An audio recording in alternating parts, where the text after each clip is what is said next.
सत श्री अकाल, welcome back to my channel. मैं हूं सोनिया गंभीर और आप सभी का स्वागत करती हूं अपने इस यूट्यूब चैनल हीलिंग थ्रू वेद योग से।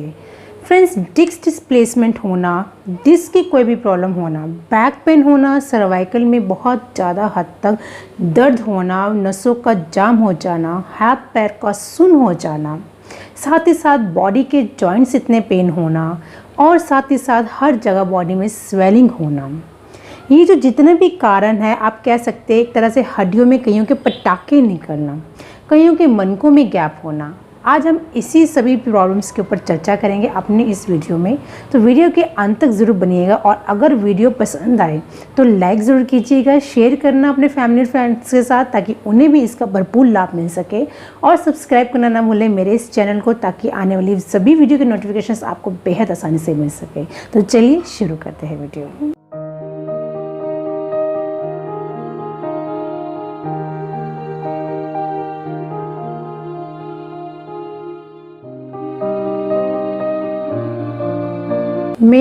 इसकी जो मेन प्रॉब्लम अगर हम बात करें, जो भी हमने पहले डिस्कशन किया, डिस्क प्रॉब्लम होना, ये सब कुछ होना, तो ये हमेशा आपके वात रोग के बढ़ावे के कारण होता है। जब आपके शरीर में वायु का रोग बहुत बढ़ जाता है, वायु की मात्रा बहुत बढ़ जाती है, जब आपका जो बॉडी है एयर कंटेंट में आ जाता है, एक तरह से कीजिए कि बहुत ज़्यादा हद तक बढ़ जाता है एयर कंटेंट और बहुत हद तक वात प्रॉब्लम क्रिएट हो जाती है। तो ये जो सारी प्रॉब्लम है आप इससे जूझते हैं, जो कि मैंने अभी पहले बताया। मेन अगर कॉमन प्रॉब्लम की इसकी बात करें तो वो होती है back pain, cervical pain, sciatica की पेन और जॉइंट पेन। इसका मेन कारण वात के जो है ये इसी वजह से होता है। देखा गया है कि रीढ़ की हड्डी जो हमारे बॉडी का एक अहम हिस्सा होता है, वो हम इसकी बदौलत उठते हैं, चलते हैं, बैठते हैं, दौड़ते हैं, यहाँ तक कि लेटते भी हैं। अगर यही ठीक ना हो तो एक आदमी कभी भी सर्वाइव नहीं कर सकता, क्योंकि बहुत अहम है रीढ़ की हड्डी हमारे बॉडी के लिए, ये जैसे कि सभी जानते हैं।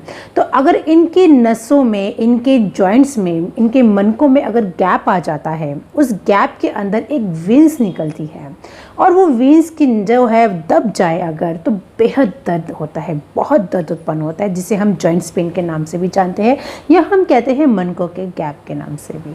और अक्सर इन पेन के चलते जब हम कोई पेन किलर लेते हैं, लाइक डिक्लोवेन हो गया, कॉमिफिलिम हो गया या गेरिन हो गया, कई तरह के पेन किलर्स मार्केट में अवेलेबल है, और ऐसे पेन किलर्स जब हम लेते हैं तो ये हमारे ऊपर बहुत ही बैड साइड इफ़ेक्ट्स छोड़ते हैं। जैसा कि मैंने आपको पहले भी बताया है कि एलोपैथिक दवाइयाँ या कोई भी पेन किलर्स लेने से हमारी किडनी पे असर होता है, तो जितना हो सके पेन किलर्स बिल्कुल बंद कर दीजिए, अवॉइड कर दीजिए, बिल्कुल ख़त्म कर दीजिए अपनी लाइफ से। सो पेन किलर जो है कुछ देर के लिए तो आराम देती है दोस्तों, लेकिन उसके बाद फिर से उसका जो साइड इफ़ेक्ट होता है वो हमें रिजल्ट नज़र आता है एज अ जॉइंट पेन के रूप में, जिसे हम समझते हैं कि शायद हमारा पेन हो रहा है और हम फिर से पेन किलर का इंटेक कर लेते हैं। तो ये बहुत बड़ी, बहुत कह सकते हैं कि एक तरह से सोचने की चीज़ है कि अगर आप जितना पेन किलर लेंगे उतना आपकी बॉडी के लिए इफेक्ट करेगा ही करेगा, लेकिन पेन किलर कुछ समय के लिए आराम देगा, क्योंकि एक तरह से उसमें ड्रग्स ही होता है। वो कुछ देर के लिए आपकी बॉडी को सुन्न कर देता है, आपके हाथ पैरों को सुन्न कर देता है, आपके हर चीज़ को सुन्न कर देता है ताकि आपको उस चीज़ से रिलीफ मिले।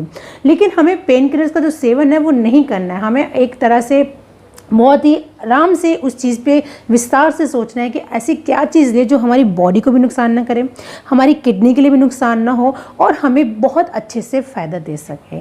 देखा गया कि जब गैप में एक स्पंज जो है होता है, जो वो खुश्क हो जाता है, जब उसे ग्रीसिंग नहीं मिलती है वो खुश्क हो जाता है, जिसके चलते वो पेन जो है जॉइंट का उत्पन्न होता है। अगर हम बात करें कि C1 और C38 में गैप अगर आता है आपकी बॉडी के अंदर, तो इट मीन्स वो आपके शोल्डर पेन का जो है वो संकेत कर रहा है। अगर आपकी शोल्डर में C1 to C8 का गैप है तो वो आपके शोल्डर पेन को उत्पन्न करता है, आपके जो सर्वाइकल पेन है वो हो जाता है, कंधों का जाम हो जाना, फ्रोजन शोल्डर हो जाना, ये सब जो है बहुत अच्छे से हो जाता है। आपके शोल्डर के घुटनों में पेन हो जाता है, आपके हाथ के घुट के पेन हो जाता है, और ये बहुत सर्वाइकल से भी बहुत ज़्यादा सुन्न हो जाता है, जैसे मैंने पहले बताया है। तो इस चीज़ का आपको हमेशा ध्यान रखना कि अगर आपका इस चीज़ में गैप है तो ये आपको इस चीज़ का क्रिएट करेगा। अगर आपके L1 to S1 में गैप है तो ये आपका लेग पेन्स हो गया, जॉइंट्स पेन हो गया, नीज पेन हो गया, बैक पेन हो गया, इन सबको, फुट पेन हो गया, इन सबको बढ़ावा देता है। तो ये बहुत समझने की चीज़ है कि इन गैप्स को जो है, ये सारा जो इकट्ठा अगर निचोड़ बताए तो ये वात रोग के कारण ही है। जैसा कि मैंने पहले बताया, पेन किलर्स बहुत ही ज़्यादा साइड इफ़ेक्ट देते हैं, लेकिन आयुर्वेद में इसका बेहद सरल और बहुत आसानी से उपाय है। लेकिन इस उपाय को जो मैं आपको बता रही हूँ, आपको ये सर्दियों में करना है, और अगर विंटर्स में जो कर रहे हैं कोई भी ले सकता है, बच्चे भी ले सकते हैं, लेडीज़ भी ले सकती हैं, मेंस भी ले सकते हैं, कोई इसका एज बार नहीं है। बट अगर आप समर में इसका इंटेक करना चाहते हैं, इस चीज़ का आपको बेहद हद तक ध्यान रखना है कि जिन्हें बीपी की प्रॉब्लम है वो इस मेडिसिन को इंटेक नहीं करेंगे। आखिर क्या है ये आयुर्वेदिक उपाय और क्यों फायदा देता है, चलिए इस पे बात करते हैं। जल्दी से कॉपी पेन ले लीजिए और नोट कर लीजिए इंग्रेडिएंट्स। इसके लिए आपको लेना है 25 ग्राम सालम पंजा। सालम पंजा जो है बहुत ही बेस्ट होता है कमज़ोरी के लिए, वीकनेस के लिए, जो भी दुबलेपन से जूझ रहे उनके लिए, वात रोग के लिए, और इसमें हाई मात्रा में कैल्शियम पाया जाता है। ये एक तरह से हिमालय और तिब्बत हर्ब्स है जो हम सभी के लिए वरदान है। दूसरे इंग्रेडिएंट हम लेंगे पीपला लाख, यानी पीपल की लगी गूंद को हम पीपला लाख कहते हैं, और आराम से पीपल के पेड़ पे लगी होती है। 25 ग्राम हम पीपला लाख लेंगे, ये भी हमारे वात के रोगों को शांत करता है। और 25 ग्राम हम लेंगे अश्वगंधा, जो कि बहुत ही बेस्ट होता है। और 25 ग्राम यानी हम 25 ग्राम ही सफ़ेद मूसली लेंगे। सफ़ेद मूसली जो है ये आपके वात के दोष को तो दूर करता ही करता है, साथ में ये बहुत ही बेस्ट पेन किलर होता है। जैसे कि मैंने पहले भी बोला कि आप एक तरह से एलोपैथिक पेन किलर करना बंद कर दीजिए। अगर आप सफ़ेद मूसली को अपनी डेली डाइट में इंक्लूड कर लेंगे, ये अपने आप में इतनी ज़बरदस्त पेन किलर है जो कि हम हमेशा आयुर्वेद मेडिसिन में भी डाली जाती हैं और कई बार एलोपैथिक में भी यूज़ होती हैं। तो ये बहुत अच्छी पेन किलर है, तो ये आपको बहुत ही ज़्यादा फायदा देगा। अब जान लेते हैं इसको बनाने का तरीका। बहुत ही सरल, बहुत ही सिंपल तरीका है। आपने इसको आराम से आधा चम्मच लेना है और इसको गर्म दूध के अंदर मिक्स करना है पाउडर को। पाउडर के साथ आपने 1 चम्मच देसी घी लेना है। अगर आप गाय का देसी घी यूज़ करेंगे तो बहुत बेस्ट है। और ये डालने के बाद आपको उस गर्म दूध में अच्छी से इसको मिक्स करना है और थोड़ा फेंटना है और पीना है। ये पीना है आपको बहुत ही आराम से, बहुत ही स्लोली। इसे आपको हमेशा रात को सोने से पहले ही लेना है और उसके बाद पीने के बाद आपको विश्राम कर लेना है। बहुत ही सरल तरीका है, बहुत ही इजी है।